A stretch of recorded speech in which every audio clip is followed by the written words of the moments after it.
Real মাদ্রিদের বর্তমান coach Carlo আনচেলোত্তির ভবিষ্যৎ নিয়ে দীর্ঘদিন ধরেই চলছে নানা নাটকীয়তা। তবে অবশেষে সেই নাটকীয়তার অবসান ঘটতে চলেছে। নিউ ইয়র্ক ভিত্তিক ক্রীড়া বিষয়ক ওয়েবসাইট দ্য অ্যাথলেটিক এক প্রতিবেদনে জানিয়েছে, অভিজ্ঞ ইতালিয়ান কোচকে ব্রাজিলের জাতীয় দলের দায়িত্ব নেয়ার জন্য ছেড়ে দিতে মৌখিকভাবে সম্মত হয়েছে রিয়াল মাদ্রিদ।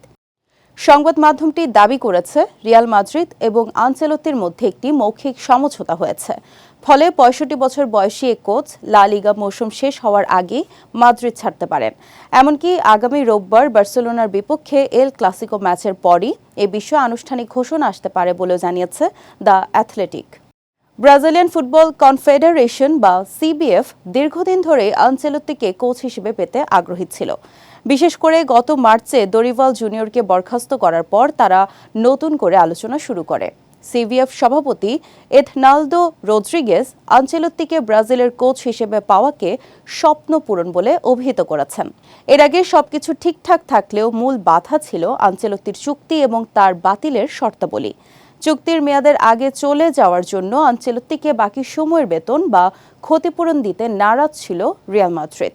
অন্যদিকে আনচেলোত্তিও বিনা ক্ষতিপূরণে যেতে চাননি।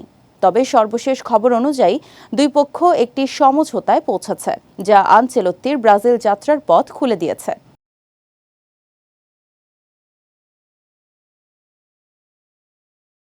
রিয়াল মাদ্রিদে দ্বিতীয় মেয়াদে দায়িত্ব পালন করা কার্লো আনচেলোত্তি ক্লাবকে লা লিগা, চ্যাম্পিয়ন্স লিগ সহ একাধিক শিরোপা উপহার দিয়েছেন। এবার ব্রাজিলে তার ক্যারিয়ার রাঙানোর অপেক্ষা।